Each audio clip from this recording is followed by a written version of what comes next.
Fit de hoje é especial pós-carnaval. E o programa de hoje vai tirar muita dúvida sobre cirurgia plástica com o Dr. Leonardo Guimarães e Rodrigo Guimarães. Vamos lá?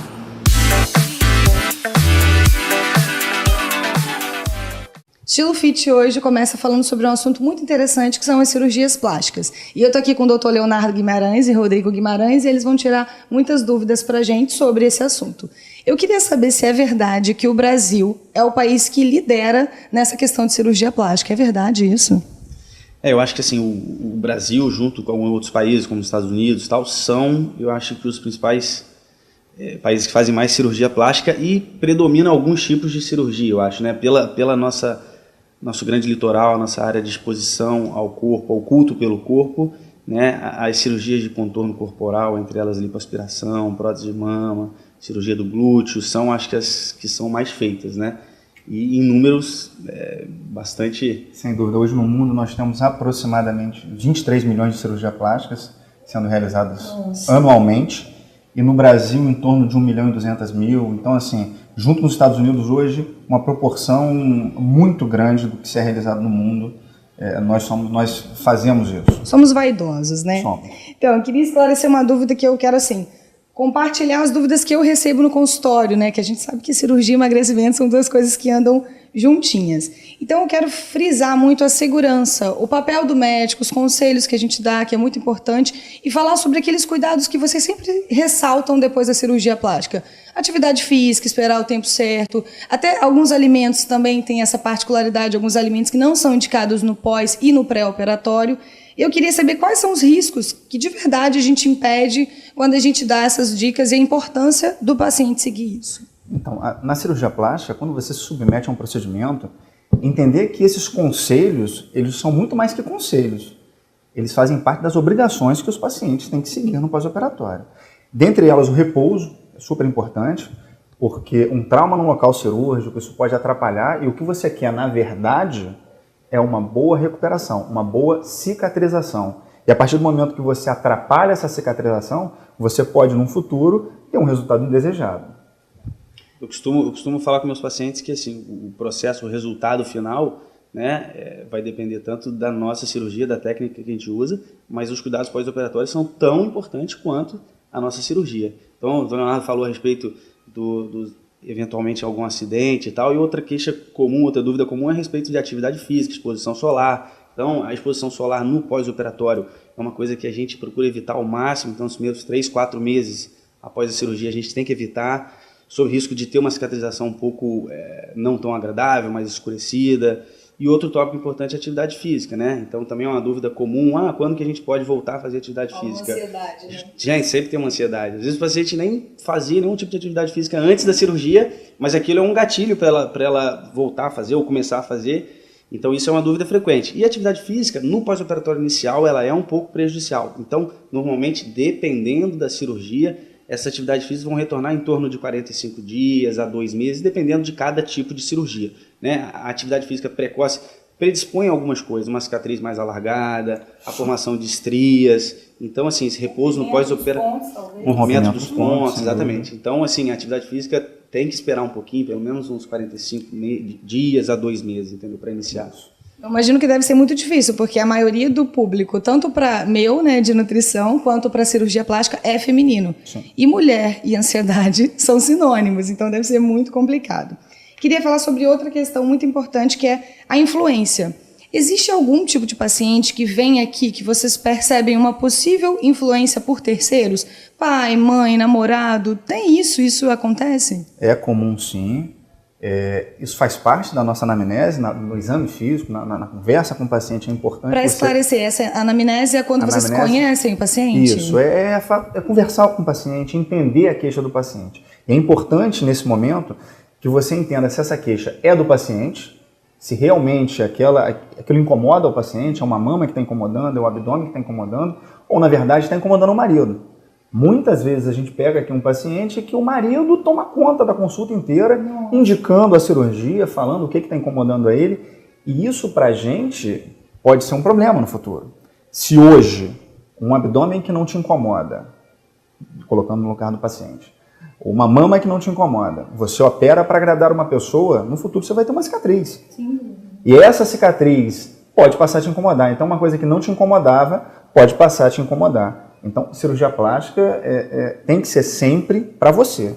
Tem que te incomodar e a gente vai avaliar e te dar a melhor proposta para poder fazer essa cirurgia. Deve ser muito difícil entender isso, né? Que, por exemplo, enxergar essa situação onde você percebe que existe uma influência de outra pessoa. Na teoria, assim, às vezes parece fácil a gente identificar isso, mas muitas vezes na prática é um pouco mais complicado a gente identificar esse paciente, que ele está fazendo por uma queixa própria ou se está fazendo porque uma amiga, ela está se comparando com o corpo de uma amiga ou do namorado, ou às vezes é comum também pacientes mais jovens, às vezes até menor, menos de 18 anos, vêm com a mãe querendo resolver um problema da filha, que muitas vezes a filha nem tem essa queixa, entendeu? Aí é um caso pior ainda, uma paciente mais jovem, né, com menos idade e tal. Então, realmente, identificar esse tipo de paciente, às vezes, é um pouco difícil, e aí pode trazer no pós-operatório, às vezes, algumas, como é que se diz? Insatisfações do paciente e tudo mais. Tem uma questão muito importante para a gente abordar também, que é o medo. Cirurgia muito relacionada a medo, que às vezes a pessoa acha que vai acontecer uma coisa ruim e tudo mais. Eu sempre digo que ela tem que confiar no médico dela. Se ela confia no médico que ela está, do trabalho dele, das responsabilidades, não vai ser tanto assim. Mas eu queria que a gente esclarecesse. Você tem algum público que não deve fazer? Quais são os riscos? Até mesmo como o paciente pode ajudar. Porque muitas vezes alguma informação ocultada, eu acredito que deve complicar na hora da cirurgia aquela assim, caixinha de surpresa que vocês descobrem só na hora, né? Sim, exatamente. Assim, a cirurgia plástica tem isso, porque eu acredito que um dos fatores que acontece das pessoas terem medo e tal, até a respeito da mídia. Por exemplo, a gente ouve falar de algumas coisas que acontecem sobre a cirurgia plástica, fulano teve algum problema e tudo mais. Na verdade, os riscos da cirurgia plástica eles são bem pequenos. Os acidentes, as intercorrências que acontecem são muito pequenos. A quantidade de cirurgia plástica realizada por dia no mundo é uma coisa enorme. Acontece que qualquer probleminha que tenha, isso é divulgado de forma muito rápida e acaba, de certa forma, gerando medo no paciente. Então, na verdade, assim, a coisa mais importante é a gente fazer a cirurgia com segurança. E fazer uma cirurgia com segurança envolve uma série de coisas. Entre umas que o Dr. Leonardo falou, a história clínica do paciente. Então, saber qual que é o passado desse paciente, o pregresso, a história de alguma doença dele, que tenha porventura. Então, você perguntou se tem algum tipo de paciente que não possa ser submetido a alguma cirurgia. Tem. Em algumas situações, como um paciente, por exemplo, que tem alguma... O hipertenso não, até pode ser operado, mas um paciente que tem... Tratado pode ser operado. Pode. Mas vamos lá, algum paciente que tem alguma patologia cardíaca grave, um diabetes médio descompensado, um paciente que é tabagista muito pesado. Então, esses tipos de pacientes, normalmente, a gente não orienta fazer uma cirurgia estética e tal. E tem outras situações também, né? O Leonardo pode falar do paciente um pouco acima do peso. Sim, né? O medo da cirurgia, eu acho que ele é normal. Tem que ter medo, é uma coisa desconhecida para o paciente em geral, então o medo é geral, é normal. A primeira coisa que eu acho que, assim, dentro dessa situação, né, escolher o seu médico. É tentar escolher um médico que seja membro da Sociedade Brasileira de Cirurgia Plástica. Isso aí você já vai conseguir achar um médico que pelo menos ele teve 2 anos de cirurgia geral, 3 anos de cirurgia plástica e submeteu um exame difícil para poder entrar e vir a ser Você já está seguro do conhecimento, do nível do conhecimento. Pelo menos ele foi testado através do nível de conhecimento. Segunda coisa, o exame de pré-operatório, que o Rodrigo falou, que eu acho que é fundamental e indispensável. Hoje, você confiar nesse exame, você fazer, você pelo menos entrar na cirurgia de uma maneira mais segura, é fundamental. Tá? Terceiro, operar em um hospital que tenha suporte de pós-operatório. A gente está falando de uma cirurgia, a gente não está falando de uma coisa que seja exata. Medicina é inexata. Então, eventualidades podem acontecer e o que a gente tem que estar é preparado para caso ocorra alguma eventualidade. CTI é fundamental, operar com uma equipe que possa estar ao seu lado no pós-operatório é sempre fundamental. Então, essas coisas, quando você junta, você consegue dar ao paciente o que ele precisa, que é segurança. Ele precisa confiar no médico. O médico não está aqui para tentar convencê-lo. Não pode ser isso, tem que ser uma mão... Muitas vezes a missão é desconvencê-lo de alguma coisa que está em risco. É muito mais difícil de convencer um paciente de risco. Na verdade, essa conversa que a gente tem com o paciente, que a gente chama desse exame físico, clínico do paciente, é a conversa de entendimento para que ele passe o que ele quer, a gente entenda aquilo e possa dar de maneira segura um resultado para o paciente. Falando de segurança, queria falar que agora a gente está assim, saindo do carnaval, então tem um monte de gente ansiosa. quais são os riscos que a gente tem, ou se tem, se pode, se não pode, se deve, se é aconselhado ou não, quando a gente mescla um monte de cirurgia? Por exemplo, aquela pessoa que acha que ela já vai entrar na cirurgia e aí ela vai fazer assim, vou aproveitar uma anestesia, vou fazer mama, vou fazer glúteo, vou fazer lipo, vou fazer tudo que tem direito. Isso é indicado? Então, na verdade, isso é uma queixa comum, ou seja, o paciente vem para o consultório querendo resolver uma situação que se estendeu ao longo de anos, às vezes ela engravidou, a pele ficou um pouquinho mais flácida, a mama, depois da gravidez, ficou maior, ficou um pouquinho mais flácida, e ela vem querendo resolver tudo de uma vez através da cirurgia. E a gente volta justamente nesse tópico de segurança. Algumas cirurgias a gente pode fazer combinada, a gente pode combinar uma cirurgia, uma abdominoplastia com uma lipoaspiração e tal. Mas quando a gente começa a combinar muitos procedimentos, isso vai aumentando o tempo de cirurgia. E esse aumento do tempo de cirurgia, ele está relacionado a um maior índice de intercorrências ou complicações, mais leves ou mais graves. Então, quando a gente pensar em associar cirurgias, a gente tem que ter um pouco de cautela para evitar uma exposição do paciente ao ato anestésico cirúrgico muito grande e também o pós-operatório. Quanto maior a cirurgia, o pós-operatório é mais complicado, é mais pesado, o paciente vai deambular, vai andar menos no pós-operatório, aumentando o risco de algumas outras coisas. Então, tem que ter um pouco de... Exatamente, tem que ter um pouco de parcimônia na hora de associar cirurgias. Não é proibido, né, mas certas cirurgias, o bom senso diz para não serem associadas. Os pacientes costumam questionar se fazer 2 procedimentos, 2 anestesias, não seria pior do que fazer uma. Na verdade, fazer uma cirurgia de 10 horas é muito mais perigoso para o paciente. E quando eu falo perigoso, eu não estou falando de risco, ele se submete a mais risco do que fazer 2 de 5 horas. Exatamente a questão que a gente falou de confiar no médico. Segurança. É o seu médico que tem que escolher essas coisas. A gente não está aqui para indicar tudo que tem. A gente quer que o paciente faça, tenha um resultado bom com segurança. Isso é o mais importante. Eu costumo, às vezes, comparar para os pacientes. Às vezes, você pega uma pessoa que vai operar, exemplo, tem um câncer de estômago, alguma coisa, ele vai submeter uma cirurgia que vai demorar 10 horas. Sim. Aí a gente não discute, na verdade, porque aquilo é necessário.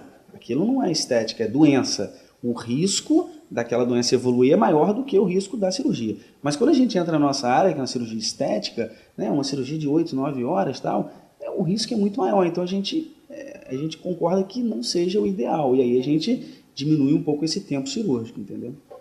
Vou querer saber agora sobre cirurgia de mama. Essa é uma dúvida minha, em comum, acho que todo mundo vai compartilhar dela. A mastopexia, falei certo? Sim. Mastopexia e a cirurgia de silicone, né, que é a prótese. Qual é a diferença exatamente, para qual público é cada uma delas? Então, a cirurgia de mama, né, como a gente já falou, talvez seja uma das que a gente mais faz, né, aqui no Brasil, a prótese de mama em geral, associado à lipoaspiração. Então, a cirurgia da mama, a prótese e tal, eu acho que a gente consegue dividir mais ou menos num grupo de 3 grupos de pacientes, né?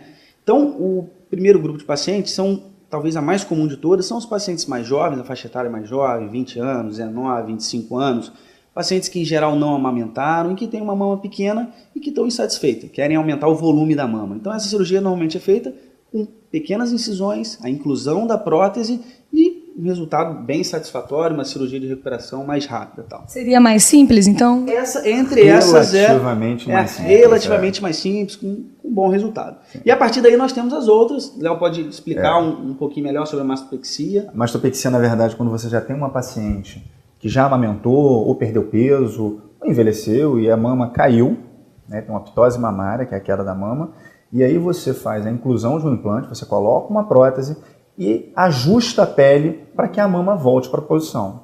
Então, a mastopexia ela pode ser feita com ou sem implante, mas, em geral, ela é feita com implante. E é isso que gera essa dúvida, às vezes, no paciente, da mastopexia, do implante mamário, de botar só a prótese de mama, de tirar a pele. Então, na mastopexia, em geral, a gente resseca a pele e coloca um implante para poder ajustar esse implante e botar a prótese no local adequado. E aí, o terceiro grupo, que aí seria um grupo de pacientes um pouco diferentes, pacientes com uma idade um pouco maior, ou então que engordaram, que têm mamas, e às vezes com predisposição genética de terem mamas maiores, das mamas redutoras, que podem ser feitas ou não com prótese de mama. Então a gente pode reduzir a mama e botar uma prótese, ou pode somente reduzir essa mama e tendo um resultado muito bom. E aí essa discussão entre colocar prótese e não colocar a prótese, ela é sempre feita com o paciente, mostrando os prós e os contras de cada procedimento, e o paciente, junto com o seu médico, vai chegar a uma conclusão de qual seria a melhor cirurgia. Finalizamos a primeira parte do Estilo Fit falando sobre cirurgia plástica, mas ainda tem mais. No segundo programa a gente vai abordar um pouco mais sobre emagrecimento e cirurgia plástica. Você vai continuar tirando muitas dúvidas e muitas informações para vocês. Confiram o próximo programa. Um beijo, até o próximo Estilo Fit.